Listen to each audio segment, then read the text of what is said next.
ओम शांति। आज मुरली में बाबा कहते हैं, मीठे बच्चे, अभी तक तुम सुनी सुनाई बातों पर चलते आए।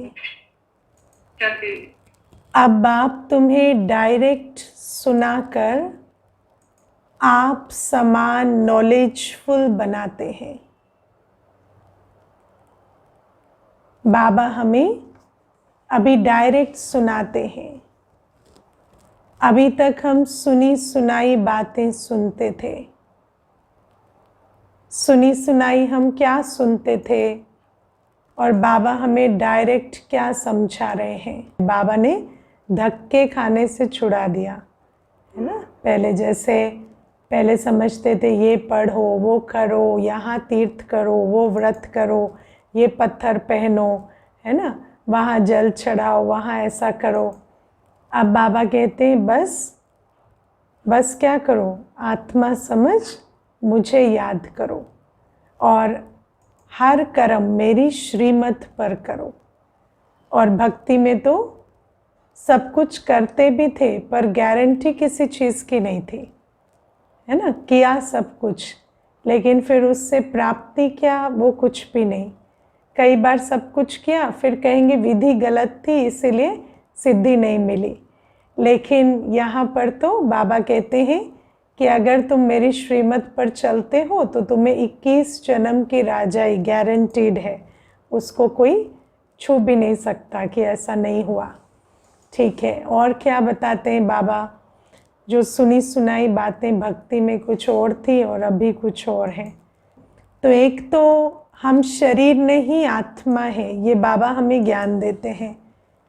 भक्ति में भी हमें ये ज्ञान मिलता है। ऐसी बात नहीं है कि बाबा हमें आकर ये बात बताते हैं, लेकिन मैं समझती हूँ जब हम पहले समझते थे तो ये नहीं पता चलता था मैं आत्मा हूँ। क्या पता चलता था, मेरी एक आत्मा है ना, मेरी आत्मा है जो अजर अमर अविनाशी है। और फिर मेरी आत्मा है वो भी ठीक है, लेकिन वो आत्मा कैसी है उसका कोई ज्ञान नहीं था, है ना। जैसे आप देखो कि एक बच्चा है, उसको ये पता है मैं बच्चा हूँ, लेकिन जब तक उसको पिता का परिचय नहीं मिलता तब तक उस बच्चे को ये नहीं पता चलता कि मैं कौन हूँ, है ना। मैं एक इंसान हूँ पता चला, लेकिन मैं कौन हूँ, मेरा पूरा परिचय, मेरा घर, मेरा कुल, मेरे गुण, मेरा स्वमान क्या है, कुछ पता नहीं चलता। तो एक बच्चे को अपनी आइडेंटिटी किससे मिलती है, पेरेंट्स से, है ना। तो ऐसे ही बाबा हमें कहते हैं कि भक्ति में क्योंकि बाप का परिचय नहीं है ना, तो भले ही मैं आत्मा हूँ ये भी पता चलता है। भक्ति में कई जगह पर हमें ये भी सुनाया गया कि तुम एक आत्मा हो, लेकिन तुम आत्मा मास्टर ज्ञान सागर, मास्टर पवित्रता की सागर हो, मास्टर शक्ति की सागर हो, ये बातें हमें भक्ति में नहीं पता चली।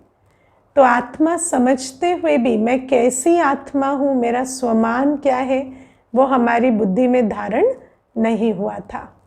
और क्या है, सुनी सुनाई बातें भक्ति में। देखो, हम भक्ति में ये सुनते थे कि गीता का ज्ञान श्री कृष्ण भगवान अर्जुन को देते हैं, है ना।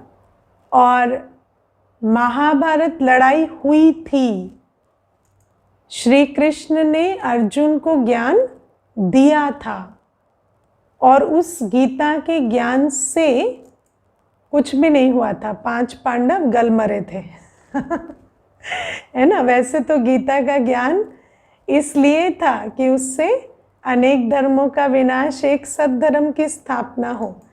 लेकिन फिर वो एक सद्धर्म की स्थापना हुई या नहीं उसका कुछ पता नहीं चला, और अनेक धर्मों का विनाश भी हुआ या नहीं कुछ पता नहीं चला।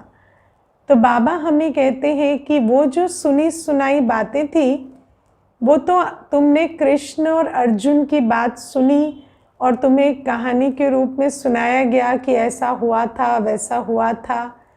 लेकिन बाबा कहते हैं अब मैं तुम्हें डायरेक्ट सुनाता हूँ कि वास्तव में ये गीता एपिसोड कब होता है, वास्तव में ये जो अनेक धर्मों का विनाश और एक सद्धर्म की स्थापना का कार्य कब होता है, कब होता है इस संगम युग पर।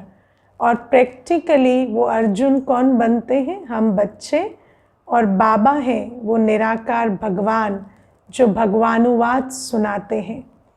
और बाबा हमें कहते हैं कि जितने भी चरित्र तुम सुनते थे, चाहे वो अर्जुन का चरित्र है, चाहे वो देवियों के चरित्र हैं जो असुरों का संहार करती हैं, चाहे वो देवताओं के चरित्र हैं जिनकी रचना विश्व में जो आपदाएं आई हैं उनको ख़त्म करने के लिए हुई है, वो हर पांडव की, हर शक्ति की कहानी, अर्जुन की कहानी, वो किसकी कहानी है, वो तुम्हारी कहानी है। और बाबा हमें कहते हैं कि डायरेक्ट वो एपिसोड चल रहा है। आप लोग इस बात को पहचान पाते हैं कि महाभारत की लड़ाई से पहले जो गीता का ज्ञान, वैसे तो कहते हैं युद्ध चल रहा था और ज्ञान मिल रहा था, लेकिन वास्तव में युद्ध जो लो टेम्पो में चल रहा था तो उसमें ज्ञान मिल रहा था और फिर युद्ध का टेम्पो बढ़ जाता है ना। जैसे जैसे गीता का ज्ञान पूरा होता है और अर्जुन तैयार होते जाते हैं तो युद्ध का भी टेम्परेचर बढ़ता जाता है। तो ऐसे ही ये भी जो ज्ञान हमें मिल रहा है, आप देखो युद्ध की तैयारियां चारों तरफ चल रही हैं और फिर इस बीच हम बैठकर ये गीता का ज्ञान सुन रहे हैं। और गीता का ज्ञान क्या है, अगर हम ध्यान से देखें तो गीता का सारा ज्ञान का जो सार है 18वां अध्याय, वो क्या है, नष्टो मोहा स्मृति लब्धा। मतलब अर्जुन को याद आ जाता है उसके कुल का धर्म, वो कौन है, उसकी ड्यूटी क्या है ना, और उसका जो मोह है कि ये मेरा ये मेरा ये मेरा, वो नष्ट हो जाता है। यही तो है गीता का ज्ञान। और पूरा गीता का ज्ञान किस लिए दिया जाता है, अर्जुन को कन्विंस करने के लिए कि तुम हथियार उठाओ। अर्जुन क्या कहते हैं कि मैं अपनों को मारने के लिए हथियार कैसे उठाऊं। तो रोज़ रोज़ श्री कृष्ण कन्विंस करते हैं कि हथियार उठाओ, ये तुम्हारे अपने नहीं हैं, है ना। और धीरे धीरे जब वो कन्विंस होते हैं, जब उनको मोह नष्ट होता है और स्मृति आती है, तो वो हथियार उठाते हैं और महाभारत का युद्ध लड़ते हैं और कहते हैं इसी युद्ध से अनेक धर्मों का विनाश, एक सद्धर्म की स्थापना होती है। तो आप ध्यान से देखो क्या चल रहा है रोज़ रोज़, हाँ क्या चल रहा है। रोज़ बाबा कहते हैं हथियार उठाओ। कौन से हथियार, ज्ञान और योग के अस्त्र शस्त्र। बाबा हमें क्या दे रहे हैं, ज्ञान और योग के अस्त्र शस्त्र दे रहे हैं। और बाबा हमें कहते हैं इन ज्ञान और योग के अस्त्र शस्त्रों से किसका संहार करो, काम क्रोध लोभ मोह अहंकार का। लेकिन वहाँ पर प्रॉब्लम क्या आ रही है, वहाँ हमारा अटैचमेंट है। काम विकार से भी अटैचमेंट है, क्रोध के संस्कार से भी अटैचमेंट है, लोभ से भी हमारा अटैचमेंट है ना, आत्माओं से भी है और अपने देहाभिमान से भी है। हम ज्ञान बहुत अच्छा समझते हैं, लेकिन उसके बावजूद भी हम ज्ञान के अस्त्र को यूज़ नहीं करते और अपने उस अटैचमेंट पर विजय नहीं पाते। वो अटैचमेंट हमारे ज्ञान के अस्त्र को यूज़ नहीं होने देता। योग की विधि हमें मालूम है, लेकिन योग हम क्यों नहीं करते 8 घंटा, इस अटैचमेंट के कारण नहीं करते, क्योंकि हमें वस्तु व्यक्ति वैभव से, अपने पुराने संस्कारों से बहुत अटैचमेंट है। और इसीलिए जैसे हम गीता एपिसोड में रोज़ सुनते हैं ना कि रोज़ अर्जुन प्रश्न करते जाते हैं, पर ऐसे कैसे, है ना। ऐसे ही हमारे भी क्या होते हैं, रोज मन में कुछ ना कुछ प्रश्न आते हैं। ऐसे कैसे, बिल्कुल कामजीत गृहस्थ व्यवहार में रहते हुए ऐसे कैसे, काम करते बिल्कुल क्रोध कैसे ना आए, देहाभिमान पूरा कैसे छोड़ दें, इतना कुछ कमाया, सब कुछ किया, पूरा देहाभिमान छोड़ दें, लोभ बिल्कुल छोड़ दें, मोहजीत होके घर में कैसे रहें। ये बातें रोज चलती रहती हैं और रोज बाबा मुरली में हमें समझाते चले जाते हैं। कब तक? जब तक हमारा मोह नष्ट नहीं होता और हमें पूरी स्मृति नहीं आती कि सचमुच मैं कौन हूँ और सचमुच बाबा कौन है। देखो, हम गीता में भी सुनते हैं कि अर्जुन भी श्री कृष्ण को पहचानते नहीं थे। वो सखा थे, लेकिन उनको उस रूप से नहीं पहचानते थे कि वो कौन है ना। जब तक अपना विराट रूप कृष्ण दिखाते नहीं हैं तो पहचान नहीं पाते कि ये सचमुच भगवान है ना। तो ऐसे ही बाबा को भी हम रोज़ सुनते हैं, मिलते हैं, हमें बाबा अच्छा भी लगता है, हम बाबा की सुनते भी हैं, लेकिन फिर भी हम बाबा को पहचान नहीं पाते, है ना। कौन कौन सचमुच पहचानते हैं ये भगवान है, ये अपने आप से पूछना, है ना। क्योंकि हम जानते हैं बाबा है, बाबा महान है, ऊंच है, सत्य बता रहे हैं, लेकिन सचमुच बाबा को, बाबा जो है, जैसा है, उसको पहचानना वो धीरे धीरे धीरे धीरे होता है। और धीरे धीरे हमारे मोह नष्ट होते हैं, हमें अपनी भी स्मृति आती जाती है, अपने कुल की, अपने धर्म की, अपने कुल के ड्यूटी की, है ना। जैसे उनको याद दिलाया जाता है ना कि ये तुम्हारा धर्म है, ऐसे बाबा रोज़ हमें हमारे धर्म की पहचान देते हैं कि तुम्हारा वास्तविक धर्म क्या है, अनेक धर्मों का विनाश कर एक पवित्र धर्म की स्थापना करना। लेकिन हम फिर भी उलझे चले जाते हैं और रोज़ समझा कर बाबा हमें कहाँ लेकर आते हैं, वहाँ जहाँ हमें पूरी स्मृति आ जाती है, मैं कौन हूँ और किसकी हूँ। और फिर वहाँ पर जब मोह नष्ट होता है तब हम ज्ञान और योग के हथियार को यूज़ करते हैं और सचमुच हम अपने विकारों को नष्ट करने का पूरा प्रयास करते हैं। क्योंकि अभी भी आप देखो, ज्ञान और योग के अस्त्र हमारे पास हैं, लेकिन हम उन्हें यूज़ करते हैं। कल देखो इसी क्लास में मुझे किसी ने पूछा था कि कोई हमारा अपमान करते हैं, रोज़ अपमान करते हैं, हमें नीचा दिखाते हैं, तो उसका फिर उपाय क्या है। तो उनको क्या बताया कि अपना इमोशनल रिमोट कंट्रोल उनके हाथ से ले लो, है ना। उनको वो इमोशनल रिमोट कंट्रोल मत दो। वो जब चाहे तब आपके अंदर की स्थिति को बदल सके ऐसी पावर उनको मत दो। आप उनके साथ अपना बुद्धि का योग तोड़ो, भले घर में एक जगह है, लेकिन अपनी बुद्धि को, है ना, ये बात समझाओ कि ये मेरे कोई नहीं है, इनका ओपिनियन मेरे लिए मैटर नहीं करता है। लेकिन इतना सुनते हुए भी क्या वो आत्मा एक ही दिन में अपना इमोशनल रिमोट कंट्रोल ले लेगी? आपको पता है, वो सल्यूशन सुनते ही उन्होंने क्या लिखा, मेरा बहुत अटैचमेंट है उनसे है ना।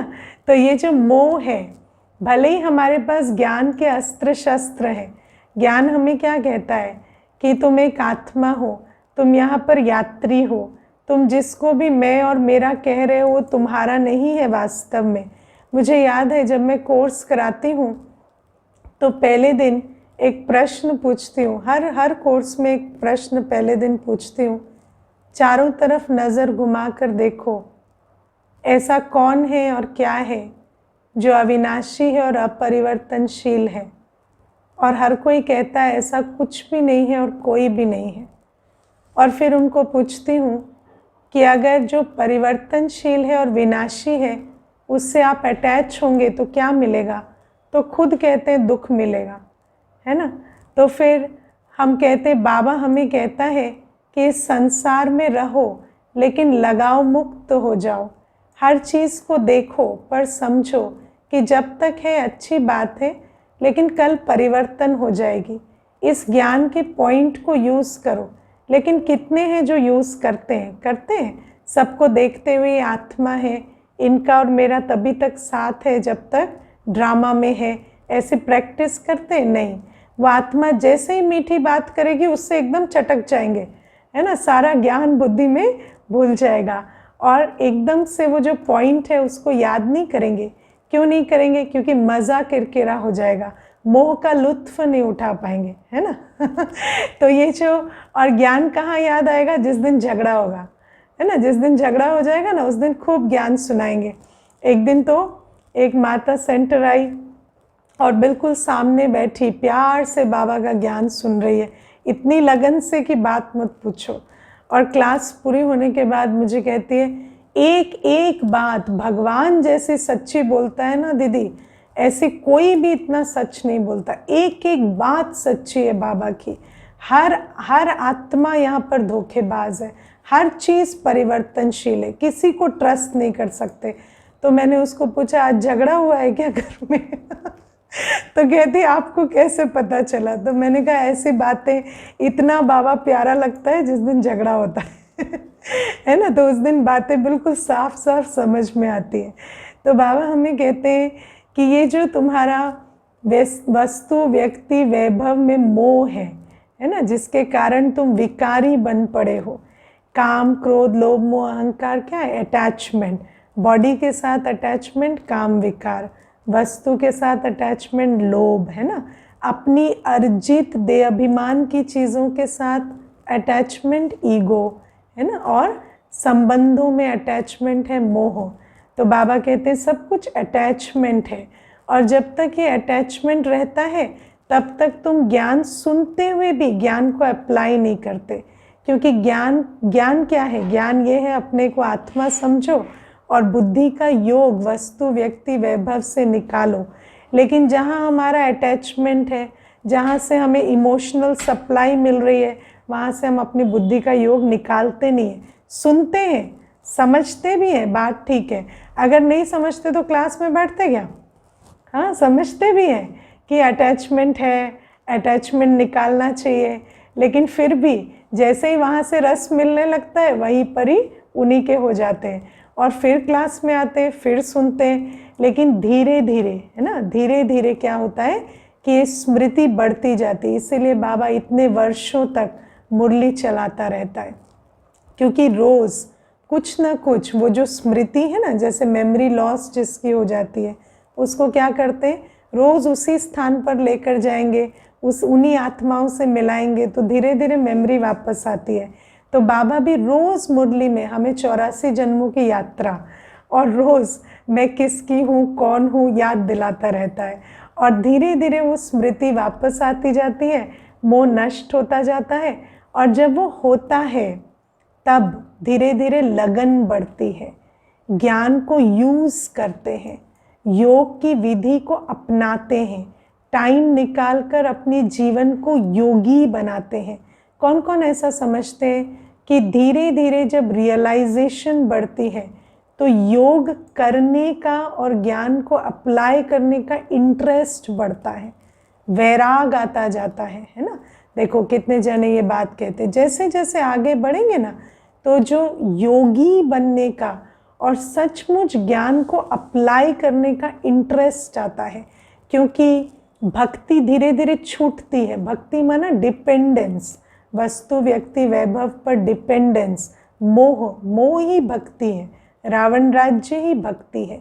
तो उसको जैसे जैसे भक्ति से वैराग आता है और सचमुच बुद्धि जो है वो वैरागी बनती है, तो धीरे धीरे इंटरेस्ट आता है कि हम ज्ञान और योग को अप्लाई करें, वो हथियार अस्त्र शस्त्र उठाएं, अपने आप में शक्ति भरें, और धीरे धीरे वो जो पुरानी बातें हैं ना उनसे डिसइंटरेस्ट होता जाता है। और उसके बाद वो जो युद्ध से पहले हम तैयार होते हैं। तो ये जो पूरा एपिसोड है, भगवान का ज्ञान सुनाना, अर्जुन का सुनना, प्रेरित होकर ज्ञान योग के अस्त्र शस्त्र उठाना, युद्ध के लिए तैयार होना, और युद्ध में विजय तो निश्चित है, क्योंकि जिसको भगवान ने राह दिखाई हो वो अगर उस राह पर चलकर तैयार हुआ है तो वो कभी भी विजयी ना हो, ऐसा नहीं हो सकता। तो ऐसे ही बाबा ये जो गीता एपिसोड की बात करते हैं वो प्रैक्टिकल चलता रहता है, और प्रैक्टिकल हम अभी युद्ध के लिए तैयार हो रहे हैं। किन्हों किन्हों ने अस्त्र शस्त्र उठा लिए हैं, ज्ञान योग प्रैक्टिकली अप्लाई करते हैं, और कितने हैं जो कन्विंस हो रहे हैं अभी तक अभी तक कन्विंस हो रहे हैं कि ये ज्ञान यूज़ करना है, सत्य है ना। तो कई कन्विंस हो रहे हैं, और कईयों ने ज्ञान और योग के अस्त्र शस्त्र उठा लिए हैं। किन्हों ने भगवान को पहचान लिया है, किन्हों को भगवान अपनी पहचान देते चले जा रहे हैं। ऐसे ही चलता रहता है, और फिर धीरे धीरे हर एक को अपने युद्ध के लिए तैयार तो होना ही पड़ेगा, क्योंकि बाबा कहते हैं महाभारत की लड़ाई तो किसी के लिए वेट नहीं करेगी, तो वो जो लड़ाई है वो लगने वाली है। तो बाबा कहते हैं इसीलिए उससे पहले तुम्हें तैयार हो जाना है। और आज बाबा कितनी अच्छी बात कहते हैं कि तुम्हें मरना नहीं है, तुम्हें ऐसी स्थिति बनानी है अंत तक कि तुम्हें शरीर छोड़कर अपने पिता के साथ मैं घर जा रही हूँ ऐसा अनुभव हो, है ना। आने वाली दुनिया का तुम्हारे साथ इतना अच्छा संबंध हो, तुम्हें जब शरीर छूटे ना तो हमें अनुभव हो कि मैं मेरे बाप के साथ घर जा रही हूँ, यहाँ का कुछ छूट रहा है ऐसा अनुभव ना हो। इसीलिए बाबा कहते हैं बाप को याद करो, घर को याद करो। इतना मीठा प्यारा लगन का संबंध मेरा बाबा से बने, घर से बने, कि जब हम यहाँ से निकल कर वहाँ जाएं तो हमें यहाँ छोड़ने जैसा नहीं, वहाँ जाने की खुशी का अनुभव हो।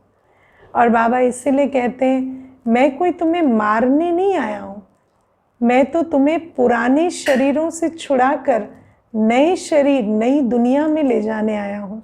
लेकिन तुम वो खुशी खुशी कब कर सकोगे, जब तुम इस समय मेरी श्रीमत पर चलकर उतने तैयार बनोगे। समझ आती है बात, है ना। तो बाबा कितने प्यार से हम बच्चों को गीता ज्ञान सुनाते हैं, और जो सुनी सुनाई बातें हैं बाबा हमें विकारों का परिचय देते हैं। पहले तो किसी को भी समझ में ही नहीं आता था कि हमारी इतनी दुर्गति हुई कैसे है ना। हम लोग तो सब कुछ जो हमें समझ में आता है, जो हमें सिखाया गया है वैसा करते चले जा रहे हैं। कई ऐसे भी हैं जो भक्ति भी लगन से कर रहे हैं, संबंध भी निभा रहे हैं, सब कुछ कर रहे हैं, लेकिन फिर गलती कहाँ पर हो रही है हमें समझ ही नहीं आता था। तो बाबा ने हमें सबसे बड़ा ज्ञान क्या दिया, विकारों का ज्ञान दिया। और बाबा ने कहा काम, क्रोध, लोभ, मोह, अहंकार ये आत्मा के पतन का कारण है। और बाबा ने हमें क्या बताया, बाबा ने बताया एक बार काम विकार का कर्म कैसा होता है, जैसे 5वीं मंजिल से किसी को धक्का मारो या 5वीं मंजिल से कोई गिर जाए तो उसके जैसे हाथ पैर टूट जाते हैं, ऐसे ही एक बार काम विकार का कर्म आत्मा की इतनी बुरी हालत कर देता है, और वो आत्मा पुनः से आत्मिक स्थिति में स्थित हो, बाबा की याद में बैठे, वो बहुत मुश्किल हो जाता है। इसीलिए बाबा हमें समझाते हैं कि इन विकारों को साधारण मत लो। देह अभिमान में पाप इतना सहज हो जाता है कि पता ही नहीं चलता, क्योंकि देह अभिमान की दुनिया ऐसी है कि काम, क्रोध, लोभ, मोह, अहंकार नेचुरल है। तो बाबा हमें खास 2 विकारों से तो जैसे सावधान करते हैं कि पहले तो काम की चोट कभी नहीं खानी है, क्योंकि बाबा कहते हैं 5वीं मंजिल से गिरने जैसा होता है काम विकार। और दूसरी बात बाबा हमें क्रोध के विषय में कहते हैं। क्रोध कैसा होता है, तो आप देखो मेडिकल साइंस कहती है कि एक बार क्रोध करने से 8 घंटे तक उसका ब्लड प्रेशर पर असर रहता है ना। आप एक बार विचार करके देखो, एक बार का क्रोध और शरीर पर उसका असर कितना है, 8 घंटे तक उसका असर रहता है शरीर पर। और बाबा ने हमें ये बताया कि एक आत्मा के साथ आपने अगर क्रोध का व्यवहार किया तो उस आत्मा के चित्त पर आपके किए गए कर्म कितने समय रहता है? 6 मास, 6 महीने तक वो आत्मा अपने चित्त से आपके वो क्रोध का कर्म डिलीट नहीं कर सकते। और आप विचार करो, हम 6 महीने में कितनी बार एक आत्मा पर क्रोध करते हैं, है ना? और आप सोचो कि एक आत्मा यदि 6 महीने तक मेरे उस क्रोध के सीन के वीडियो को रिप्ले कर रही है बार बार अपने मन में, तो आपको क्या मिल रही है? ढेर सारी दुआएं। हाँ, क्या मिल रहा है? हाँ, झोली दुआओं से भर रही है आपकी, समझ रहे हो? हाँ, तो हम तो क्रोध कर देते हैं, लेकिन क्रोध का कर्म कोई छोटा कर्म नहीं है। एक आत्मा दिन रात 6 महीने तक एक एक्ट ऑफ एंगर के कारण आपको इंसेसेंट, ये जैसे ये वो पॉलिसी है, 1 टाइम इन्वेस्टमेंट 6 मंथ रिटर्न, है ना? तो एक बार क्रोध किया, 6 महीने तक नेगेटिव एनर्जी, है ना? और दुनिया में एक एग्जाम्पल देते हैं कि इसीलिए बाबा देखो मुरली में कितनी बार क्रोध की बात करते हैं, काम की बात करते हैं। अभी कल भी बाबा ने कहा ना कि क्रोध नहीं करना है, कि देवात्मा को क्रोध करना शोभा नहीं देता, बाबा की लाज जाती है ना? लेकिन इस बात को हम साधारण ले लेते हैं। दुनिया का एक एग्जाम्पल है कि एक बार किसी व्यक्ति ने किसी पर क्रोध किया, तो दूसरे व्यक्ति ने उसे समझाया कि ऐसा कर्म नहीं करना चाहिए। तो उस व्यक्ति ने कहा ठीक है, मैं सॉरी कह देता हूँ। तो उस व्यक्ति ने कहा नहीं, सॉरी तो आप कह देना, लेकिन उससे पहले आप समझो कि आप किस चीज़ के लिए सॉरी कह रहे हो, तो आप एक पेपर लेकर आओ। तो व्यक्ति पेपर लेकर आया, तो इस समझाने वाले व्यक्ति ने उस पेपर के कई टुकड़े किए और फिर ऐसे फूंक मारकर उनको उड़ा दिया और कहा आप क्या करो, इन सारे टुकड़ों को आप इकट्ठा करो और उनको पेस्ट करके दोबारा से वो पेपर बनाओ। तो कहता है कि ये तो इम्पॉसिबल है। बोला नहीं, इम्पॉसिबल तो नहीं है, पर बहुत मुश्किल है। ऐसा ही जब हम एक आत्मा को क्रोध करते हैं, उसके बाद उसको ठीक करना उतना मुश्किल है जितना ये मुश्किल है। तो अब आप जो सॉरी कहने जा रहे हो, उसको आप समझ के सॉरी कहना। तो समझते हो आप, है ना?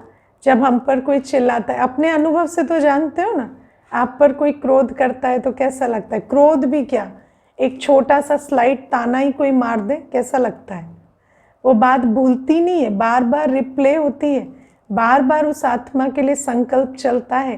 तो आप सोचो, हम जब कर्म करते हैं तो हमारे को क्या मिलता होगा? तो बाबा हमें कहते हैं कि तुम इन विकारों को साधारण मत समझो कि क्या हो गया, थोड़ा सा काम, थोड़ा सा क्रोध, है ना, थोड़ा सा लोभ, लोभ में किसी आत्मा को आपने धोखा दिया, छल किया।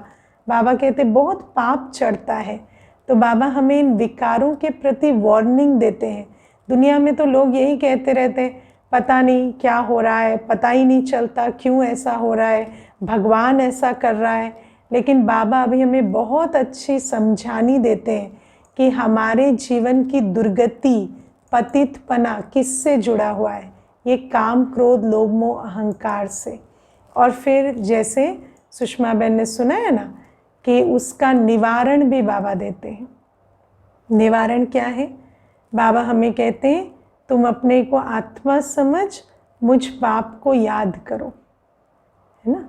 हम पहले सोचते थे कि शायद कोई पत्थर पहनना पड़ेगा, कहीं जाना पड़ेगा, है ना, कोई तीर्थ करना पड़ेगा, कोई ग्रह शांति का कोई पाठ कराना पड़ेगा, कुछ और कराना पड़ेगा, किसी साधु को खुश करना पड़ेगा, तब जाकर हमारी ये जो दुर्गति है वो सद्गति में बदलेगी।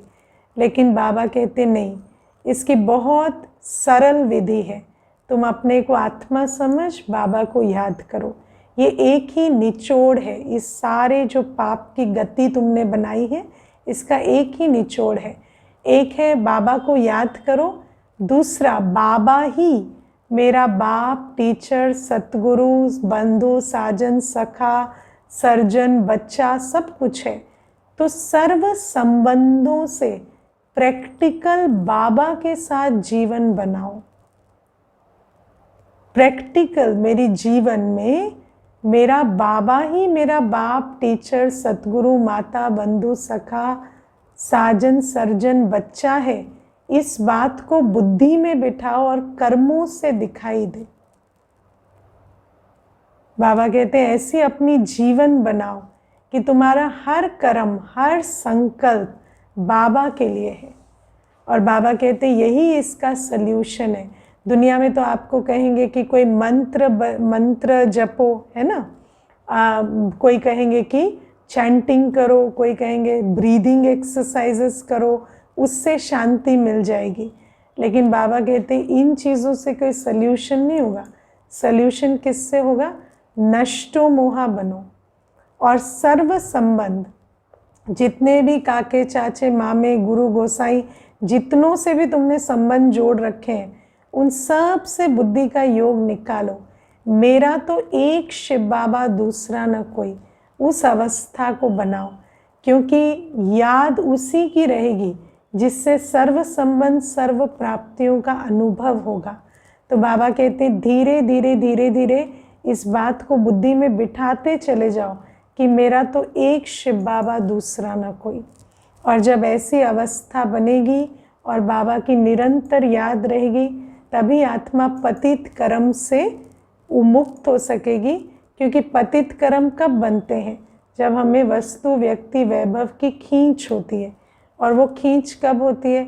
जब हमें उनके साथ संबंध या प्राप्ति का अनुभव है। और जहाँ संबंध और प्राप्ति का अनुभव व्यक्ति से हटकर बाबा के साथ जुड़ गया, तो धीरे धीरे विकर्म होना बंद हो जाते हैं और आत्मा के जो विकर्म हैं पुराने, वो भी विनाश हो जाते हैं। क्योंकि बाबा हमें सिर्फ विकर्मों से बचाते ही नहीं, हमें श्रेष्ठ कर्मों की भी प्रेरणा देते जाते हैं। तो बाबा हमें ये सारी बातें बताते हैं जो सुनी सुनाई बातों से बिल्कुल विपरीत हैं, लेकिन धीरे धीरे धीरे हमें क्या करना है? इन बातों को धारण करना है ना। इसीलिए बाबा रोज़ मुरली देते हैं ना, रोज़ मुरली सुनाते हैं।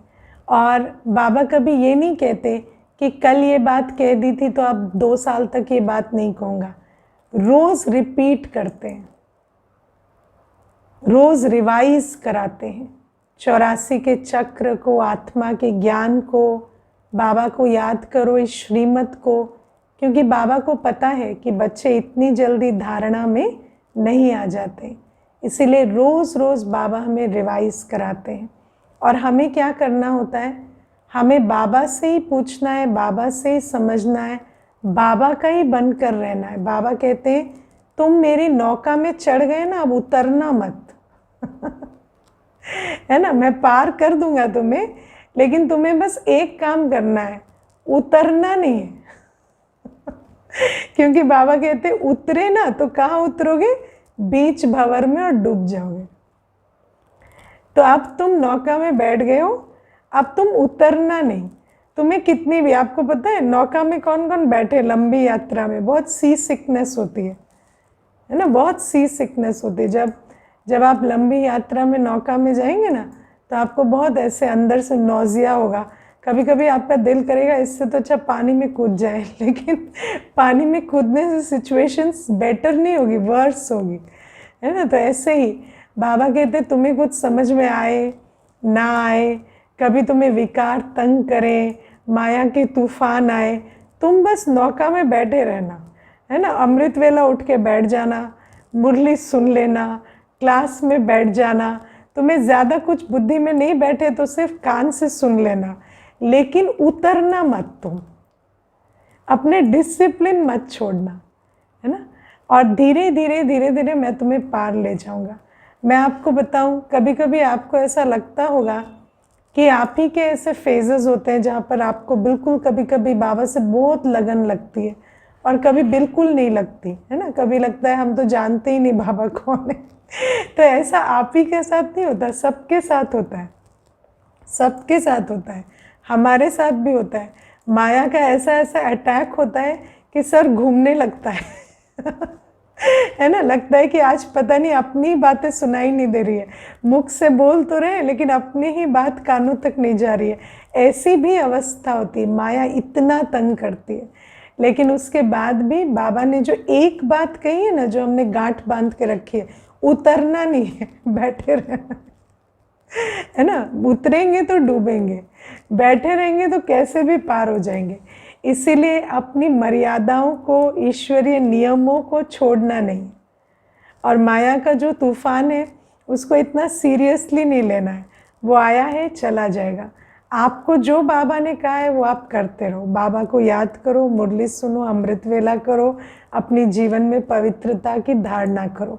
और जो माया के तूफान है उनको इतना एनालाइज मत करो।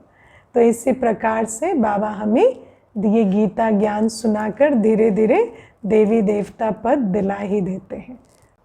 आप सभी को ये सूचना भी देनी है, खुशखबरी, कि 8 जुलाई से बाबा का नया कोर्स का बैच शुरू हो रहा है।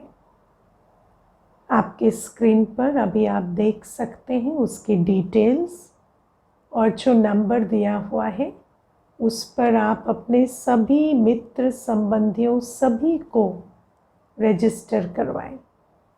क्योंकि हम सभी देख रहे हैं कि समय की ये पुकार है कि हर आत्मा अपने आप को जाने, बाप को जाने और उससे वर्षा ले।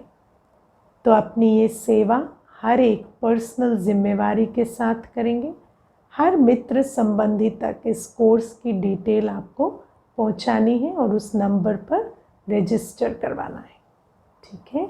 ओम शांति।